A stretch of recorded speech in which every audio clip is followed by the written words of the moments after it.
늦은 오후의 햇살이 빌딩 숲 사이로 비스듬히 기울어질 무렵 지은은 카페 앞치마를 벗으며 한숨을 내쉬었다.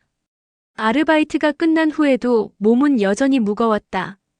30살 대학을 졸업한 지 벌써 2년이 지났지만 여전히 취업 준비생이었다. 카페 문을 나서며 지은은 가방에서 핸드폰을 꺼냈다. 화면을 보니 아빠라는 이름 아래 부재중 전화 3통이 표시되어 있었다. 또 밥은 잘 먹냐 그 소리겠지. 전화를 받을까 망설이다가 오늘 제출해야 할 자기소개서가 생각나 핸드폰을 다시 가방에 넣었다. 나중에 전화해야지. 그녀는 늘 그렇게 생각했다. 하지만 그 나중은 좀처럼 오지 않았다. 저녁 9시가 넘어서야 지은은 좁은 원룸으로 돌아왔다. 가방을 구석에 던지고 책상 앞에 앉자 노트북 화면에는 작성 중이던 자기소개서가 떠 있었다. 오늘도 한 군데 서류 탈락 통보를 받았다. 핸드폰을 보니 아빠의 문자가 와 있었다. 지은아, 요즘 날씨가 추워졌다. 감기 조심해라. 아빠는 잘 있다. 지은은 한숨을 쉬며 짧게 답장을 보냈다. 네, 알았어요. 저도 잘 있어요. 그리고 눈을 감았다. 어렸을 때는 아빠가 세상의 전부였다. 하지만 언제부턴가 아빠의 목소리가 부담스러워졌다. 면접은 잘 봤냐? 건강은 괜찮냐? 언제 들를 거냐? 매번 똑같은 질문들. 나도 바쁘다고 나중에 연락한다고 했는데 그 나중이 이렇게 길어질 줄은 몰랐다. 같은 시각 서울 외곽의 오래된 골목 어귀. 낡은 간판이 삐걱거리며 바람에 흔들렸다. 동혁 사진관 가족사진 증명사진 현상인화. 65의 동혁은 천천히 가게 문을 닫고 있었다. 허리가 약간 굽었지만 여전히 단정한 옷차림을 고수하는 그였다. 오늘도 손님은 단 한 명도 오지 않았다. 하지만 동혁은 이 가게를 닫을 생각이 없었다. 이곳에는 아내와의 추억이, 딸을 키운 시간들이 고스란히 남아 있었다. 벽에 걸린 가족사진 속에서 젊은 날의 동혁이 갓 태어난 지은을 안고 환하게 웃고 있었다. 옆에는 아내가 서 있었다. 그녀는 지은이 6살 때 병으로 세상을 떠났다. 그때가 좋았지. 동혁은 쓸쓸히 웃으며 카운터 서랍을 열었다. 서랍에서 낡은 수첩을 꺼내 그는 천천히 페이지를 넘겼다. 지은 중학교 졸업식 3월 15일. 지은 고등학교 체육대회 5월 22일. 지은 대학 입학식 3월 2일. 모두 과거의 날짜들이었다. 동혁은 그 하나하나를 다 기억하고 있었다. 지은은 몰랐지만 그는 그 자리에 항상 있었다. 멀리서 조용히 딸을 지켜보았다. 동혁은 핸드폰을 꺼내 지은의 번호를 눌렀다. 연결음이 길게 울렸다. 고객님의 전화를 받을 수 없습니다. 그는 조용히 전화를 끊었다. 괜찮다. 지은은 바쁘다.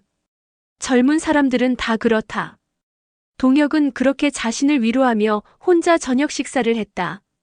그렇게 한 달이 흘렀다.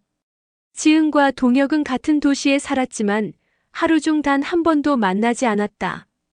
지은은 아침 7시에 일어나 스터디 카페로 향했고 동혁은 아침 8시에 사진관 문을 열었다. 지은은 오후엔 카페 아르바이트를 하고 저녁 9시에 집으로 돌아왔고 동혁은 밤 10시에 혼자 저녁을 먹었다. 어느 날 밤 지은은 문득 죄책감이 들었다. 마지막으로 아빠에게 전화한 게 언제였더라? 그녀는 핸드폰을 들고 망설이다가 통화 버튼을 눌렀다. 지은아. 아빠의 목소리는 놀라움과 반가움으로 떨렸다. 어머, 오늘은 무슨 일이야? 그냥요. 요즘 손님은 좀 와요? 요즘은 다들 휴대폰으로 사진 찍잖니. 그래도 괜찮아. 아빠는 건강하고. 이번 주말엔 면접 준비해야 돼서 못 갈 것 같아요. 다음에 꼭 갈게요. 동혁은 웃으며 대답했다. 괜찮다, 지은아. 아빠는 기다릴 수 있어. 넌 내일 열심히 해. 면접 잘 보고. 전화를 끄는 동혁은 한참 동안 핸드폰을 바라보았다. 그리고 작은 목소리로 중얼거렸다.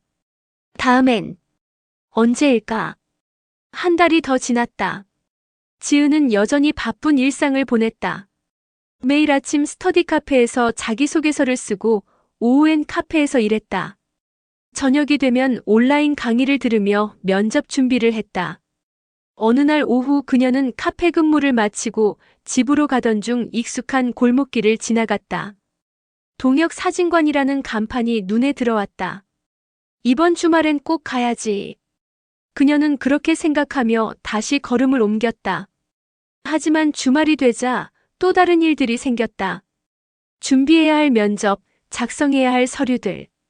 그날 저녁 지은은 스터디 카페에서 자기소개서를 작성하고 있었다. 그때 모르는 번호로 전화가 왔다. 여보세요? 환자 보호자이신가요? 동혁 어르신께서 사진관 앞에서 쓰러지셨습니다. 지금 병원으로 이송 중입니다. 지은의 손에서 펜이 떨어졌다. 지은은 숨을 헐떡이며 응급실에 도착했다. 흰 가운을 입은 의사가 나왔다. 뇌졸중으로 보입니다. 다행히 빨리 발견해서 생명에는 지장 없지만 회복까지는 시간이 필요합니다. 가족이 자주 방문해 주시는 게 좋습니다.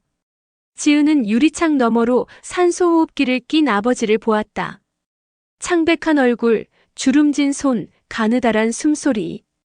그제야 깨달았다. 아빠는 이제 65이었다. 더 이상 지은을 업고 뛰어다니던 그 젊은 아빠가 아니었다. 지은은 그 자리에 멍하니 서서 눈물을 흘렸다. 간호사가 다가와 조용히 말했다. 아버님께서 쓰러지실 때 손에 핸드폰을 쥐고 계셨어요.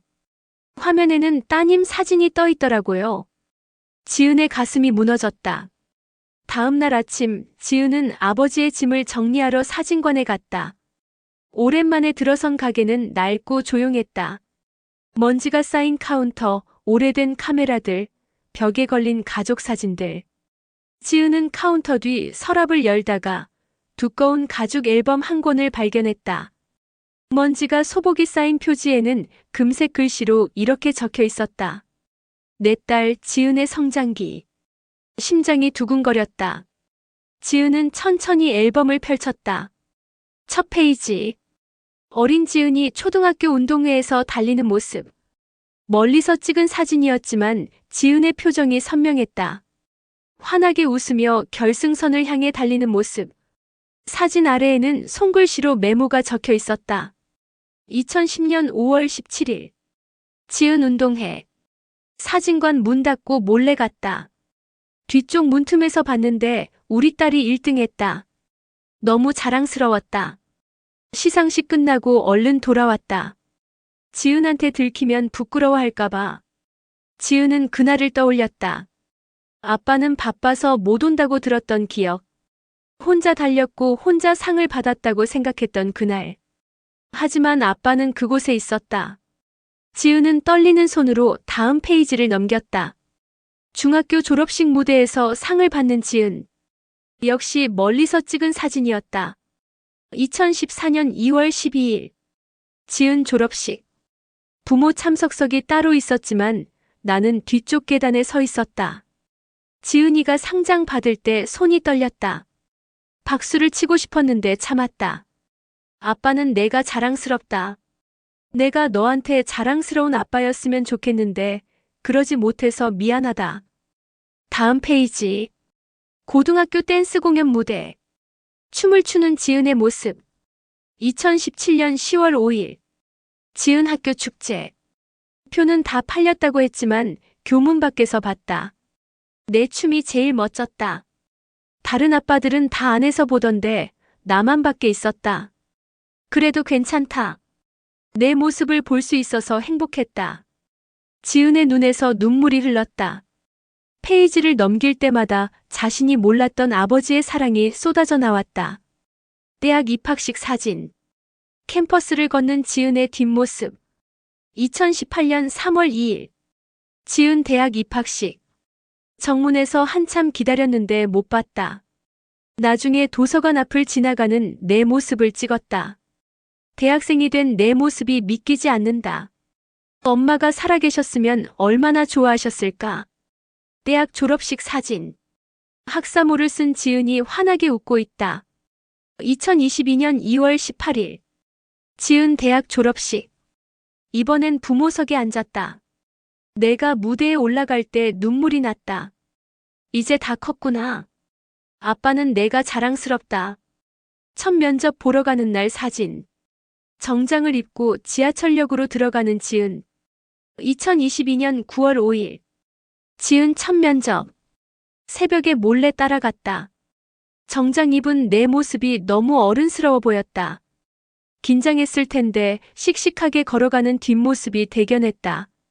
꼭 합격했으면 좋겠다. 카페에서 일하는 모습을 찍은 사진. 유리창 밖에서 찍은 것이었다. 2023년 4월 12일. 지은이가 카페에서 아르바이트를 시작했다. 손님들한테 미소 지으며 커피 내리는 모습이 예뻤다. 힘들 텐데 항상 웃는 얼굴이구나. 미안하다, 지은아. 아빠가 더 잘해줬으면 내가 이렇게 힘들지 않았을 텐데. 그리고 마지막 페이지. 최근에 찍은 사진이었다. 스터디 카페 창가에 앉아 노트북을 보고 있는 지은의 모습. 2024년 11월 3일. 우연히 지나가다 스터디 카페에서 공부하는 지은이를 봤다. 피곤한 얼굴이었다. 들어가서 밥이라도 사주고 싶었는데 집중하고 있는 것 같아서 그냥 왔다. 지은아, 아빠는 항상 내 편이야. 힘들 때 언제든지 아빠한테 기대도 된다. 꼭 좋은 회사 들어가길 바란다. 사랑한다. 지은은 앨범을 꼭 껴안고 소리내어 울었다. 자신이 혼자라고 생각했던 모든 순간에 아빠는 그곳에 있었다. 멀리서 조용히 딸을 지켜보고 있었다. 며칠 후 동혁이 천천히 눈을 떴다. 희미한 병실 조명 아래 침대 옆 의자에 지은이 앉아 졸고 있었다. 얼굴에는 피로가 가득했고 옷은 구겨져 있었다. 동혁은 딸의 손을 조용히 잡았다. 지은이 깼다. 눈을 뜨자마자 아빠의 얼굴을 보고 눈물을 글썽였다. 아빠, 깨어나셨어요? 왜 울어? 아빠 괜찮다. 동혁은 힘없이 미소 지었다. 아빠, 사진관에서 앨범 봤어요. 동혁의 미소가 잠시 굳었다. 그동안 제가 너무 몰랐어요. 아빠가 늘 제 곁에 계셨다는 걸. 제가 너무 이기적이었어요. 지은은 아빠의 손을 꼭 잡고 울었다. 괜찮다, 지은아. 동혁은 딸의 머리를 쓰다듬었다. 아빠는 내가 잘 지내는 것만 봐도 행복했어. 내가 건강하고 열심히 살고 있는 것만으로도 충분했어. 왜 말 안 하셨어요? 왜 혼자? 내가 부담 가질까봐. 넌 내 인생 열심히 사는 게 중요하니까. 아빠는 그냥 내 뒤에서 응원하고 싶었어. 그게 아빠의 행복이었어. 지은은 고개를 숙였다. 가슴이 미어졌다. 이제는 제가 아빠 사진 찍을게요. 매일 함께요. 아빠 혼자 두지 않을게요. 동혁은 딸의 손을 꼭 잡고 조용히 눈물을 흘렸다. 6개월이 흘렀다. 동혁 사진관은 새롭게 단장되었다. 낡은 간판은 새 것으로 바뀌었다. 동혁 앤 지은 사진관 가족의 순간을 함께 담습니다. 지은은 취업 준비를 잠시 미루고 사진관을 함께 운영하기로 했다. 동혁은 카운터에 앉아 손님을 맞이하고 지은은 카메라를 들었다. 처음에는 서툴렀지만 동혁이 하나하나 가르쳐 주었다. 사진은 말이야, 그 순간의 마음을 담는 거란다. 웃는 얼굴만 찍는 게 아니야. 그 사람의 이야기를 담는 거지. 지은은 고개를 끄덕이며 셔터를 눌렀다. 사진관 벽에는 새로운 사진들이 걸렸다. 동혁의 밝은 미소, 함께 찍은 부녀 셀카, 바닷가 여행 사진, 사진관 앞에서 손을 잡은 두 사람. 그리고 그 옆에는 오래된 앨범 속 사진들도 함께 걸렸다. 멀리서 찍은 지은의 모습들. 이제는 부끄러운 과거가 아니라 소중한 추억이 되었다. 어느 봄날 오후 젊은 부부가 아이의 손을 잡고 사진관에 들어왔다. 가족 사진 찍고 싶은데요. 지은은 환하게 웃으며 대답했다. 네, 이쪽으로 앉으세요. 가장 행복한 순간을 담아드릴게요. 동혁은 옆에서 조용히 미소 지었다. 지은이 카메라 렌즈를 조정하는 모습을 보며 그는 생각했다. 이제는 딸이 다른 사람들의 소중한 순간을 담아주는 사람이 되었다. 자신이 지은의 순간들을 담았듯이. 자, 하나, 둘, 셋. 셔터 소리가 울렸다. 가족의 웃음소리가 사진관을 채웠다. 그날 저녁 문을 닫은 후 지은과 동혁은 함께 저녁을 먹었다. 지은이 직접 만든 김치찌개였다. 서툴렀지만 동혁은 맛있다고 했다. 아빠. 응. 사랑해요. 동혁은 잠시 놀란 표정을 짓다가 환하게 웃었다. 나도 사랑한다, 우리 딸. 창밖으로 저녁 노을이 지고 있었다. 사진관 간판에 불이 켜졌다. 골목을 지나는 사람들이 그 불빛을 보며 걸음을 멈췄다. 따뜻한 빛이었다. 지은은 아버지와 함께 앉아 오래된 사진 앨범을 넘겼다. 이제는 함께 추억을 만들 시간이었다. 늦었지만 아직 늦지 않았다. 사랑은 때론 말없이 지켜보는 것이다. 하지만 그 사랑을 알아차리는 건 결코 늦지 않는다. 그렇게 동혁과 지은의 새로운 이야기가 시작되었다.